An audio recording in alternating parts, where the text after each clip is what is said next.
Two, one. Yo. We back live again at Law Library. Law Library with TA and Y Camp coming to you live from Southside Jamaica, home where they grown at, you heard. So now we got a guest again, Miss Evelyn. We're going to talk to her. We're going to have open dialogue. We're going to discuss a couple of issues. The phone that we use to call in is not available at this time. But in the next episode, we'll have a phone where you can call in. Miss Evelyn will be back. Any questions, any comments, anything you're concerned about, and you want to speak about it, we have a number for you. We post it up. You can call in and speak your piece. So right now, we're going to hand it over to Miss Evelyn. Yay! All right, Miss Evelyn, what's up? How you doing? I'm all right, are you? What it look like? Not much. Okay, how you feeling tonight? I'm good. All right, welcome to I Feel Blessed. You know, I'm blessed, grateful, still alive. And we're going to do this episode, and it's all good. So, how you doing? Let's talk about it. Open dialogue. You know, met you through Polo, and we originally was talking about a federal criminal case that you was wrongfully convicted. I looked at the paperwork, and I was like, I don't understand how this happened. And I was giving you information regarding actual innocence claim. We go back into court, federal court, and make a claim of actual innocence because the paperwork didn't line up. I don't know how the verdict sheet that they had checked was inconsistent. Correct. So we can start there. How you feel about that? I feel wrongfully done. Okay, wrongfully convicted. Right. Right. Well, there's a large club wrongfully convicted That I know. African American people in the continental United States. You can Yeah. believe that. So talk to me. Talk to us. How did that happen? The inconsistent verdict was during trial where during a certain verdict, the question was asked. There were two interrogatory questions that went along with the verdict question. And the two interrogatory questions stated that the government did not prove their case, but the overall verdict, they still said guilty.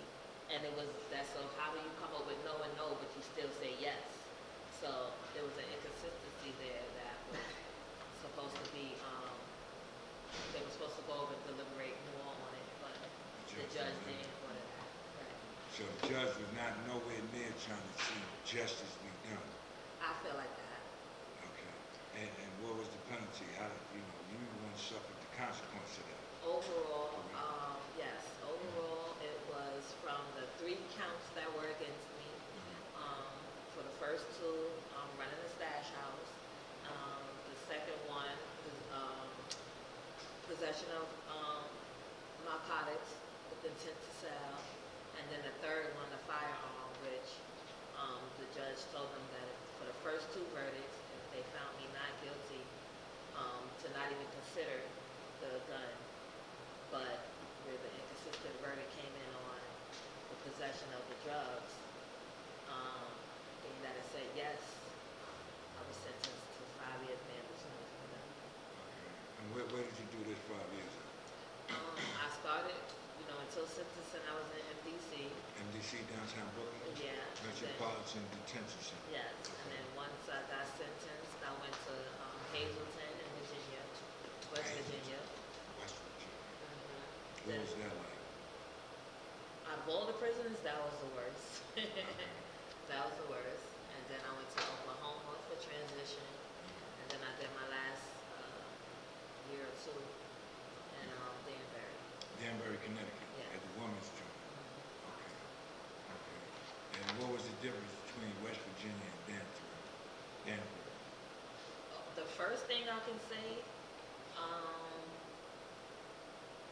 when I got to Danbury, the first phone call I made, I was like, Mom, the people here smile. Okay. They smile here, like they're actually happier. Wait, what Yeah. people? The inmates Okay. were friendlier in Danbury. Danbury was a camp. I can't. Right. Did you do the outside work on the? I think think they got a highway cleanup type of No, program? we were able to, all the jobs we had, we were basically free. Inmates drove the cars, the vans to pick us up, take us where our job Oh, I sites could were. have never went there. Okay. Yes, we had a lot of freedom there. Okay, I could have never went there. It was my forever center. Yeah. Put me behind the car, goddamn, but I'm Yeah. not coming back. They called Danbury Okay. Camp Cupcake. Camp Cupcake. Camp Cupcake, and it definitely Uh, was sweet. So while you were there, did you notice any similarities, such as was it a lot of black females, Hispanic females compared to white or Caucasian Oh, women? Like, what was the majority of the population? definitely the blacks and the Spanish. That was the majority of the Yes. population. So they treat y'all like they treat the men. So Yes. they target black and African American women. Yes. And even if you go back and look, which I actually read the papers, and I told you that there was a valid claim there with this inconsistent verdict, more than likely, you wasn't the only one that Oh. was victimized by Right. the system, Right, right? right. And this is a part of the so-called war on drugs. Something like that. Y'all was victimized Right. and captive. They knew that their verdict didn't add up, Mm-hmm. and nobody gave a F. And they just sent you, back you up, sent you Make on an your way. example. Wow. And how did that make you feel every day? Angry. Oh, did you know about it during the course of the time? What? That something was wrong with